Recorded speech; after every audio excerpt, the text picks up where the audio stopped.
나는 선한 목자다. 그렇다면 너는? 이라는 제목으로 하나님 말씀 전하도록 하겠습니다.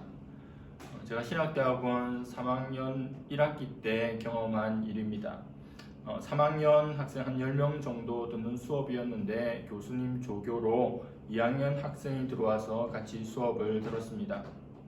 그 2학년 전도사님의 얼굴을 보니 너무 선하게 생겨서 동생으로 삼으면 좋겠다 이런 생각을 했습니다. 근데 알고 보니 그는 75년생이었습니다. 저보다 한 살 형이었던 거죠. 그 전도사님의 이름은 박종덕 전도사님입니다. 그의 동안이 나로 하여금 동생 삼았으면 좋겠다라는 생각을 하게 만들었던 겁니다. 근데 어느 날부터 이 전도사님이 수업에 보이지 않습니다. 그의 소식은 교수님과 여러 기도 언론을 통해서 접하게 되었습니다. 내용인즉슨 박종덕 전도사님이 사역하고 있는 교회, 자신이 맡고 있는 주일학교의 한 교사가 급성 간경화라는 병을 앓게 된 겁니다. 생명이 위독하여서 자신의 간을 그 선생님에게 이식해 주었다는 겁니다. 박 전도사는 그 교사를 위한 기도회를 하는 도중에 나의 간을 기증해야 되겠다 결심하였고, 결심한 다음 날 조직 검사를 하고 그 다음 날 간 이식을 해 주었다고 합니다.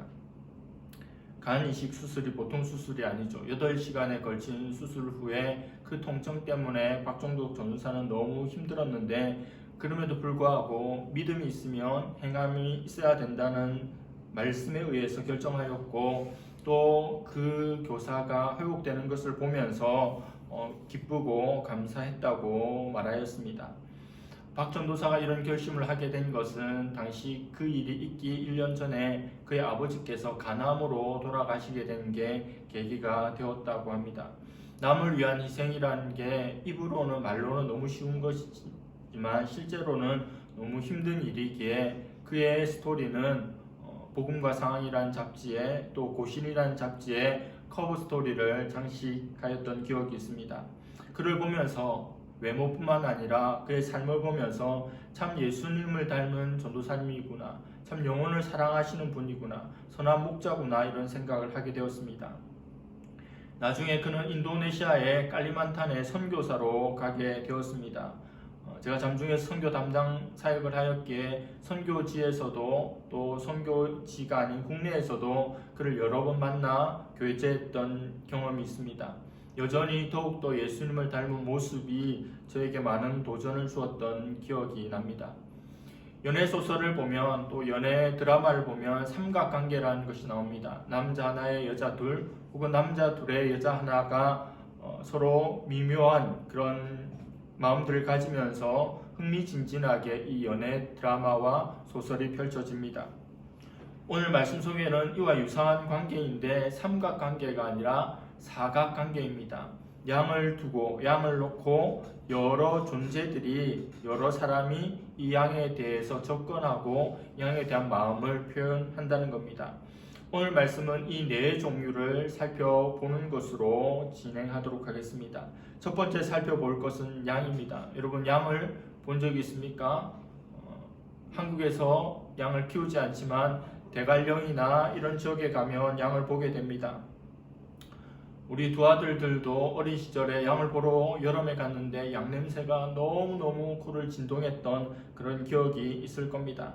양은 우리가 생각하는 것처럼, 우리가 상상하는 것처럼 그렇게 사랑스럽거나 낭만적인 짐승이 아닙니다. 고약한 냄새가 나고 지저분합니다.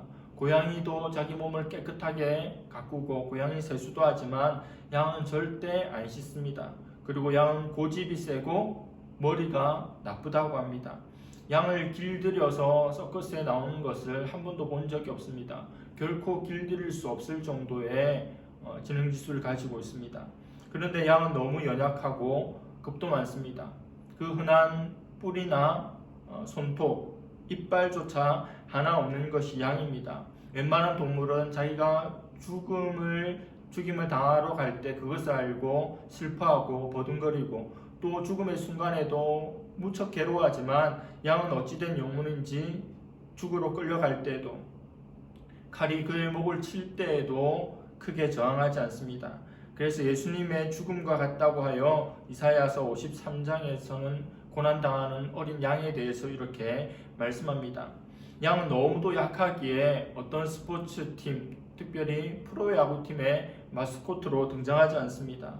두산 램즈, 삼성 램즈 이런 게 존재하지 않습니다. 가장 강한 동물들을 데리고 와서 우리 팀이 강하다고 보여주는 게 스포츠죠. 그게 바로 프로 스포츠입니다. 이런 여러 가지 이유들을 볼 때 양은 참 매력이 없는 동물입니다. 한마디로 말해서 최악의 짐승이고 그냥 내비둬야 하는 존재입니다. 목자가 없다면 그냥 죽을 수밖에 없는 것이 양의 운명입니다. 근데 성경은 우리 인생을, 저와 여러분들을 양으로 비유하고 있습니다. 죄로 인하여 더럽고 머리가 나쁘고 고집이 세어 주님의 뜻을 알지 못하고 알아도 순종하지 못하는 모습이죠. 아무것도 할 수 없는 연약한 존재가 우리 인생입니다. 오늘 말씀은 이러한 양에게, 또 이런 양과 같은 우리 인생들에게 적극적으로 다가오는 세 종류가 있다고 말씀합니다. 첫 번째 등장하는 존재는 바로 도둑입니다. 도둑이 오는 목적은 무엇입니까? 도둑질하고 죽이고 멸망시키는 겁니다. 이들은 모두가 잠들어 있을 때 양에게 다가옵니다. 문이 있지만 문으로 오지 않습니다. 담을 뛰어넘습니다. 양을 훔치고 때로는 죽여서 자기가 원하는 것을 취합니다. 그리고 팔아버립니다. 그들은 양을 사랑하지 않습니다. 너를 사랑하지 않아. 그리고 양을 배려하지 않습니다. 그들의 목적은 오직 자기 자신의 유익에만 있습니다. 처음부터 양에 대해서 관심이 조금도 없습니다.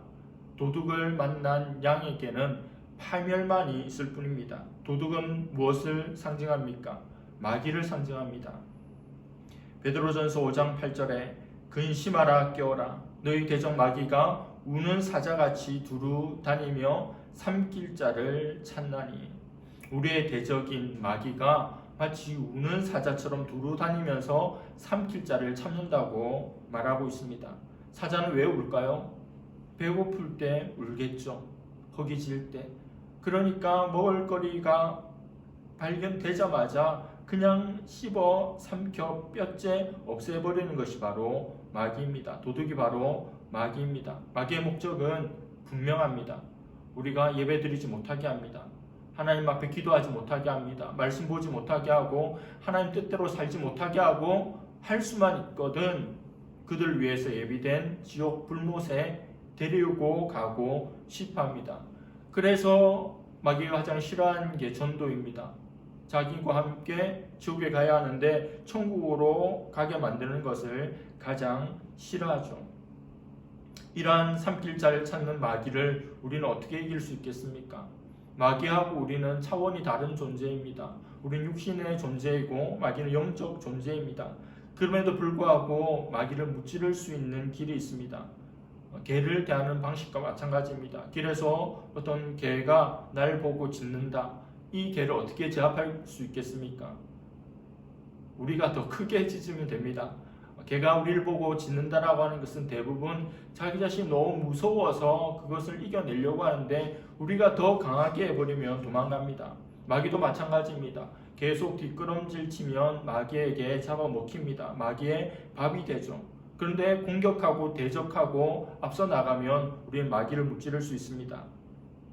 야고보서 4장 7절에 이렇게 말씀합니다. 그런즉 너희는 하나님께 복종할지어다.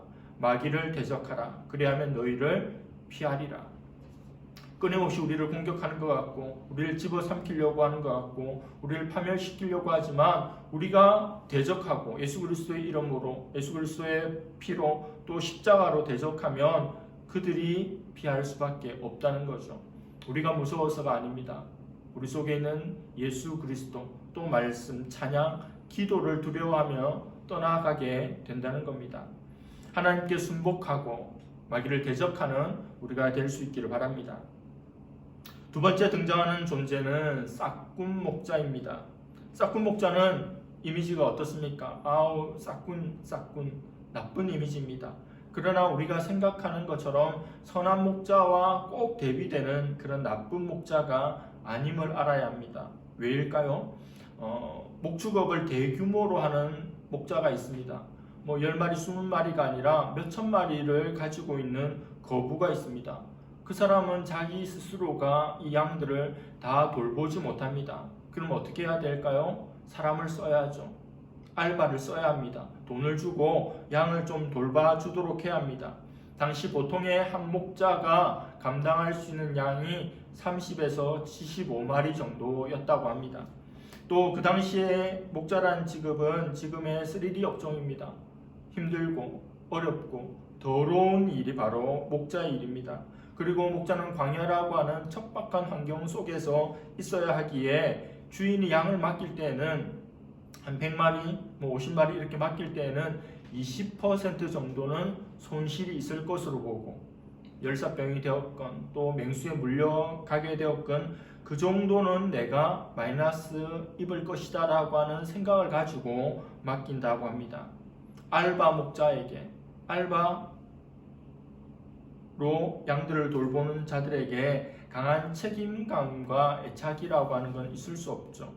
12, 13절에 보면 이런 싹군 목자는 목자가 아니랍니다. 또 양도 제 양이 아니기 때문에 이리가 오는 위기의 순간이 되면 자기가 먼저 도망가 버린다는 거죠. 참 나쁜 애라고 할 수도 있지만 자기의 목숨을 걸고 양을 돌봐야 할 만큼의 가치가 있는 일은 아닙니다. 돈을 받고 알바비를 받고 양을 돌보는데 그 일에 목숨을 걸 수 없기에 이리떼가 공격하며 그냥 도망가 버리고 만다는 거죠. 팔레스타인 지역에 어둠이 깃들면 이런 맹수들이 자주 출몰합니다.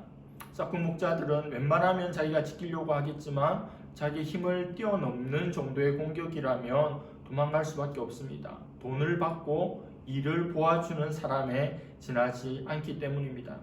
이런 싹군 목자는 무엇의 상징일까요? 이스라엘의 거짓 선지자의 상징입니다.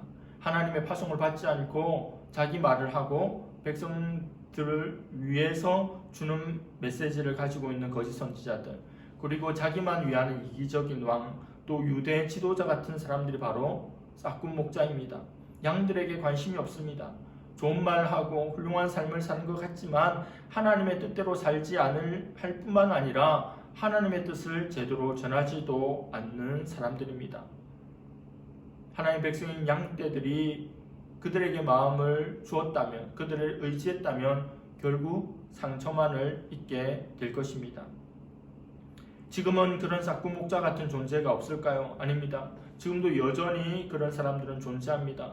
저와 같은 목회자들이 성도들이 듣기 좋은 말만 하고 말씀을 제대로 가르치지 않고 십자가에 대해서 언급하지 않고 또 제대로 인도하지 않는다면 저와 같은 목회자들이 언제든지 싹군 목자가 될 수 있습니다.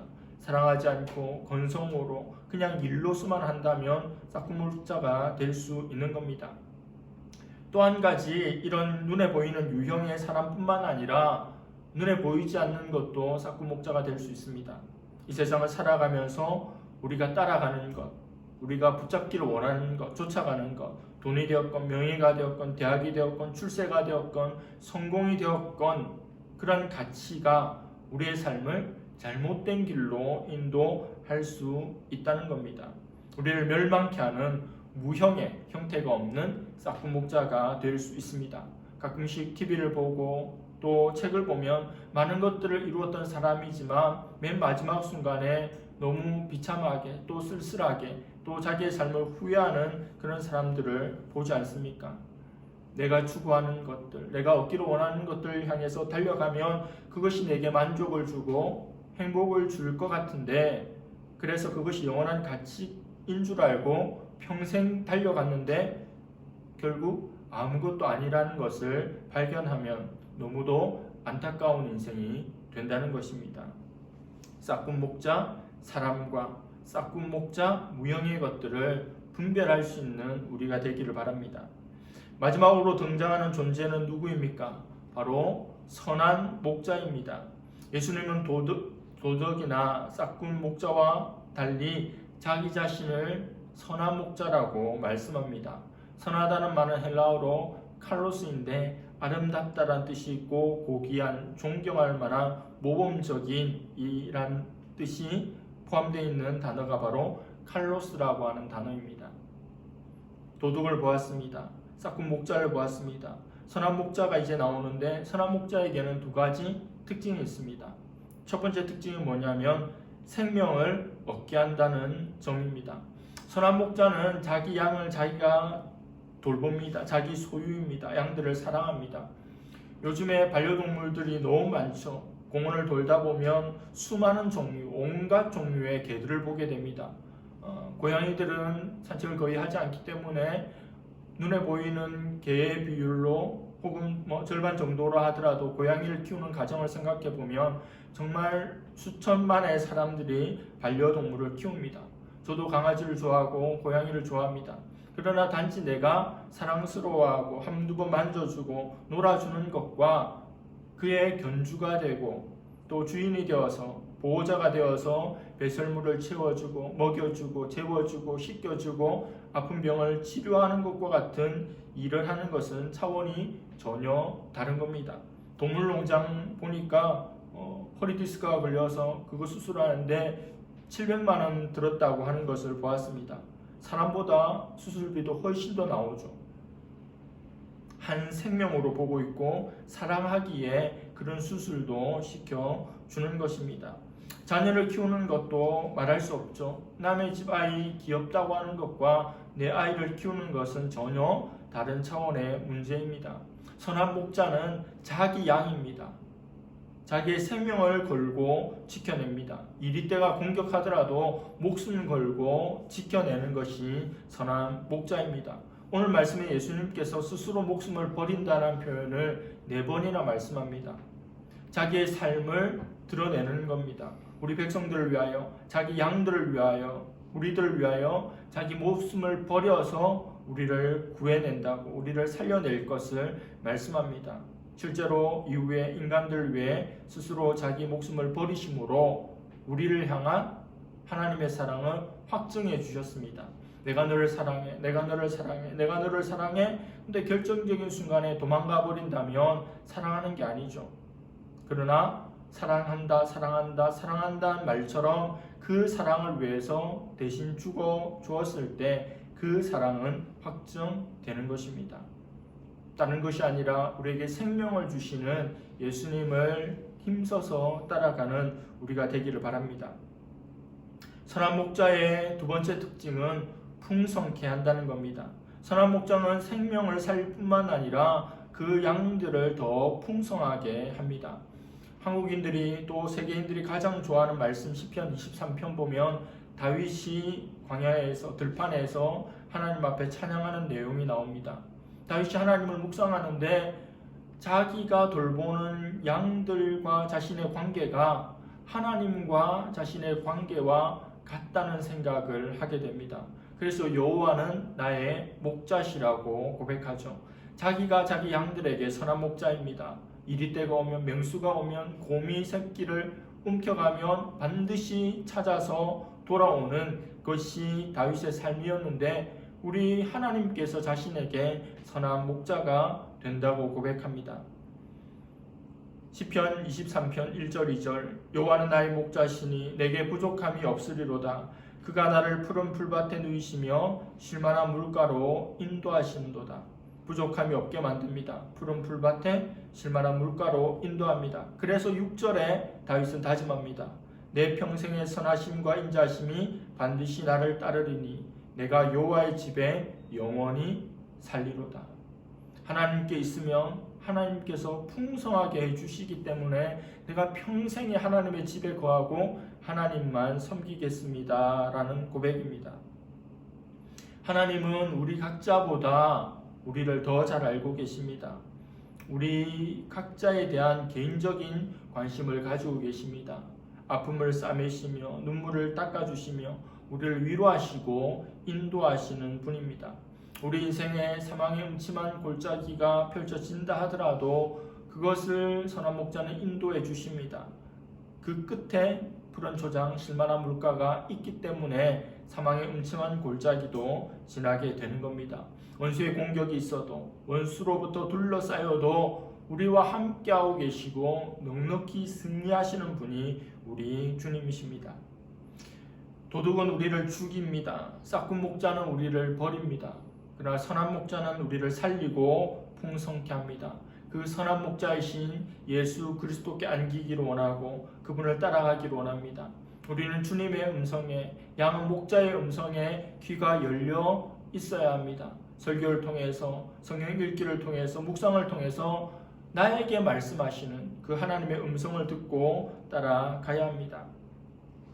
예수 그리스도의 삶은 우리와 동떨어진 삶이 아닙니다. 우리의 모델이 되고 모범이 됩니다. 예수님이 선한 목자셨다면 우리에게 원하시는 삶이 선한 목자입니다. 아니, 제가 목사도 아닌데 무슨 선한 목자라고요. 하나님께서 이 세상에 살아가면서 우리를 통해서 만나게 하는 이들, 아직 예수 그리스도 안에 없는 이들, 주님의 우리 안에 들어오지 않는 모든 이들이 양들입니다. 그들을 인도해야 될 책임과 의무와 사명이 우리에게 있는 겁니다. 지금은 그런 존재가 없고 지금은 힘써서 못할지라도 우리 평생에 예수님과 같은 작은 목자가 되어서, 선한 목자가 되어서 우리의 시간을, 우리의 마음을, 우리의 사랑을 나누어 주면서 그를 섬겨 나가야 합니다. 이번 한 주간 동안 또한 살아가면서 우리가 만나게 되는 이들 가운데 예수님을 모르는 이들이 있다면 그들이 바로 어린 양들입니다. 그들에게 마음을 주고 그들을 주님 앞에 인도할 때 작은 목자로 세워지는 우리가 될 것입니다. 예수님이 없다, 목자가 없다, 그러면 그 인생은, 그 양들은 죽은 것이나 다름이 없습니다. 99.99% 죽은 것이나 다름이 없는 거죠. 시간만 문제일 뿐 목자도 없다면 그는 죽을 수밖에 없는 것입니다. 양과 같은 우리에게 목자가 되어주시고 선한 목자가 되어주시고 생명을 주시고 풍성케 하시고 또 선한 목자가 될 사명을 허락해 주시는 예수님 앞에 반응하며 살아가는 우리 모두가 되게 하여 주시기를 간절히 바랍니다. 기도하겠습니다. 하나님 아버지, 우리 인생을 양으로 말씀하여 주시고 우리 인생을 향한 온갖 종류의 다가옴들이 있는 것을 보았습니다. 도둑을 물리치며 대적하기를 원하며 싹군 목자를 분별할 수 있기를 원하며 선한 목자 예수 그리스도를 받아들이며 그분의 음성을 들음으로 생명을 누리고 풍성케 되는 경험을 하는 우리가 되기를 원합니다. 또한 예수님이 우리에게 선한 목자가 되신 것처럼 우리가 살아가는 세상 속에서 우리가 만나는 이들, 그 양들, 목자를 알지 못한 그들을 주님께로 인도하며 마음을 쏟을 수 있는 작은 목자로서의 삶도 살아나갈 수 있는 우리 모두가 되게 하여 주시옵소서. 감사드리며 예수님의 이름으로 기도드립니다. 아멘.